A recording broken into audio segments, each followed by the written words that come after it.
What I thought was interesting about the documentary is you try and get really into the mindset of these people who, for whatever reason, feel a bit disenfranchised from their own country. Mm-hmm.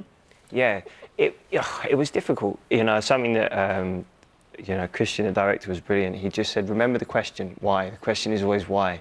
Don't show your hand too early, because it would be really easy for me to jump down his neck with my thoughts and my opinions. You know, what he thinks is very conflicting with my own opinions. But to get to the bottom of what someone feels and why someone feels like that, you have to ask the question, so they have to be given space.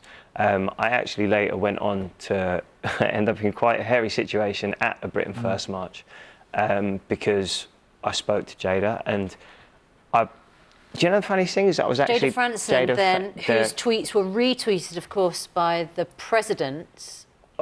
which is just, well, you can... Of the United States. Maybe you can tell us something yeah. about Well, I thought it was outrageous. I don't think Trump really knew who she was or what they were, but I think it was outrageous. The hatred she incites, I mean, the stuff that I saw on that march, he talks about it being a peaceful march, the racial slurs, the things they were singing, it was just... It was disgusting. Disgusting, yeah.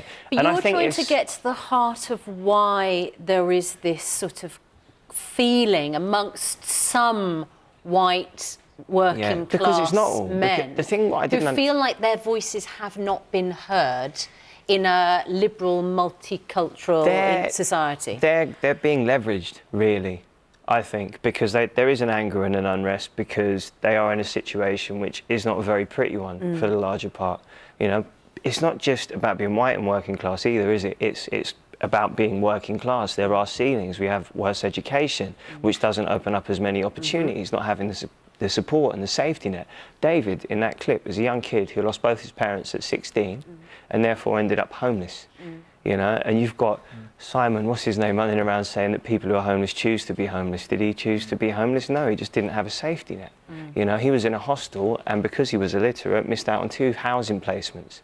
So it's got nothing to do with immigration not getting housing, but he missed out on 2 housing placements because simply he couldn't read the letters that were sent to him. Putting Britain First to one side, because welfare? I think Britain First are a bunch of racists, so the sort of National Front, whatever. Putting all that to one side, there are a lot of white working class people in this country who have felt unsettled by the speed of change, perhaps, in their communities in the last 2-3 decades. And I don't think it's fair to demonise all those people. A lot of them voted Brexit because they're just concerned about the speed of change and how their society around them is changing. Do you know what? It was the people that I spoke to. You know, David and Steve were my only encounter with anyone that was far right or extremist. Everyone else in the documentary, their problems wasn't to do with immigration. It was simply to do with working 50, 60, 70-hour weeks, not being left with 50 quid at the end of the week. That was their problem, and not being able to get a job, not being able to get employment. People who want to get and find employment but can't. But employment numbers are not bad. You know, it's not like the country's in a bad state economically. It's not really. It could be doing better. But did you find that there were just a body of people there that are just not being picked up? And there's a lot of people. I think education, and that plays a prominent part in the first part of this 2-part series. But education is a problem. You need to engage people with education. And white working class boys are the most unengaged. They're the badly least likely to attend university, most likely to end up in jail or an addict.